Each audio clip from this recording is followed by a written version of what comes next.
Hi, I'm Virginia Aban. I'm an elementary education major with Liberty University, and today I'm going to talk with you about the jigsaw method that is used when using informational text. So before we get started on exactly what the jigsaw method is, I just want to bring your attention for a moment to a jigsaw puzzle.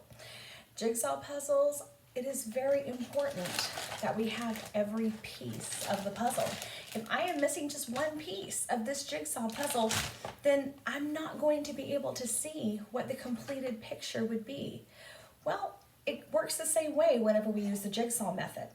You see, when using the jigsaw method, you would take your group of students, you would divide them into home groups.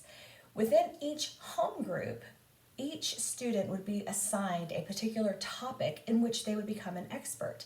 So for this particular assignment, I'm going to use the concept of food chains. And so every student within their home group is going to become an expert on a certain part of the food chain.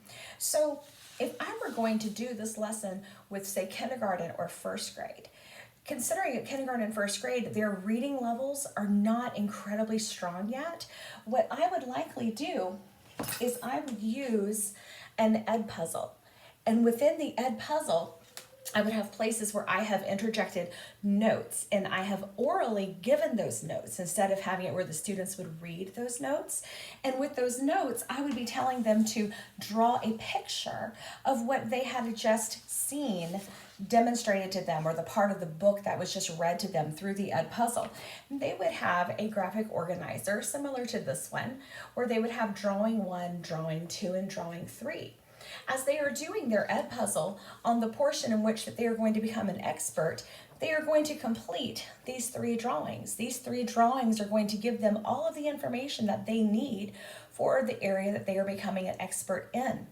Once all of the experts have completed their ed puzzles, they're then going to meet in their expert group. Those are going to be all of the students from home groups that had the same assigned topic that they did.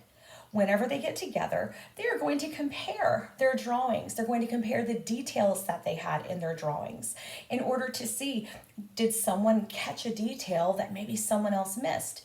It will give them the opportunity to add more to their drawings to become better experts for when they then return to their home groups.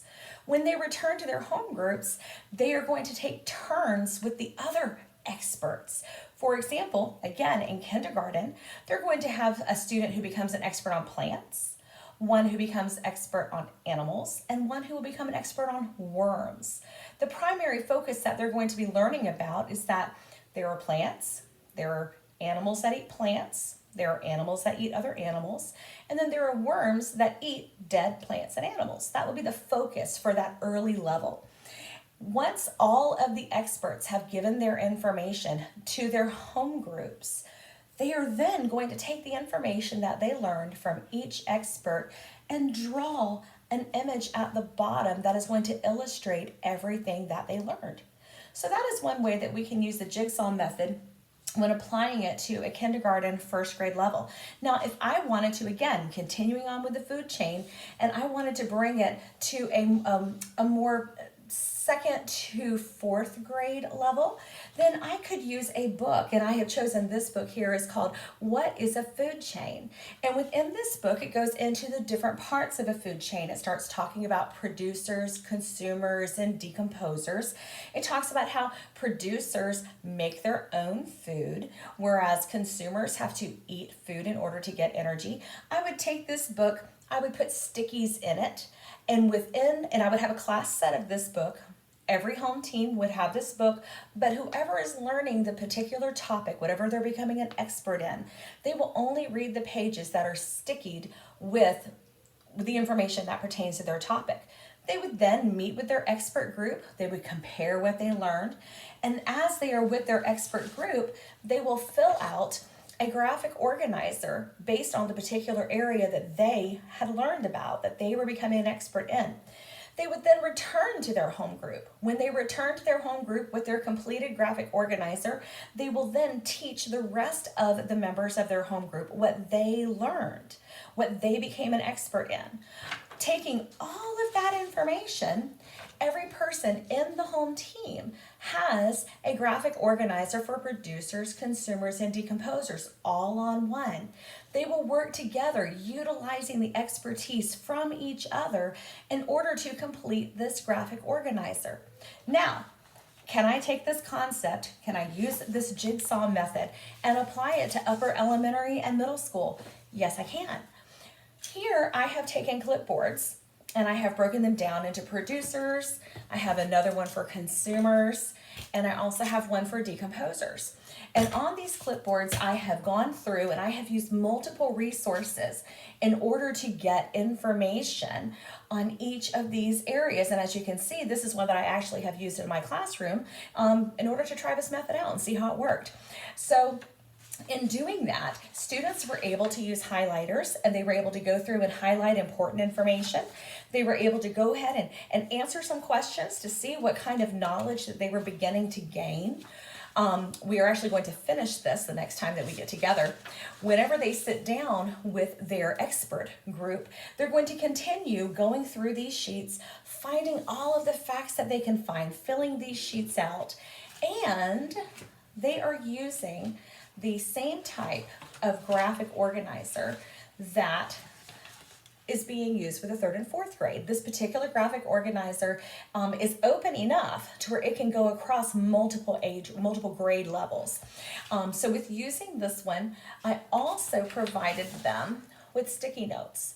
So as they were going through, if they didn't want to worry about having to go through and find, oh, which page was that important fact on, they were able to use their sticky notes in order to go ahead and write down the facts that stuck out to them.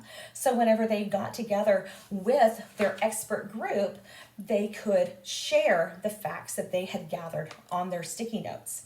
Now, when these students now will meet back with their home groups, they will continue to educate one another based on if they learned about producers. And at this level, I have also included information about photosynthesis, the complete process of photosynthesis. With consumers, we are now breaking it down into carnivores, herbivores, and omnivores, as well as predators and prey. And with decomposers, getting into beyond just worms, what other organisms work as decomposers within the ecosystem, within our food chains. And so they will take all of this information, again, utilizing the same graphic organizer that was able to be used on the 3rd and 4th grade level, and apply all of the information that was learned from the experts within their home group. So far, this group has thoroughly enjoyed this activity, and I'm excited to see how well it goes and to learn more about it. Thank you and have a wonderful evening.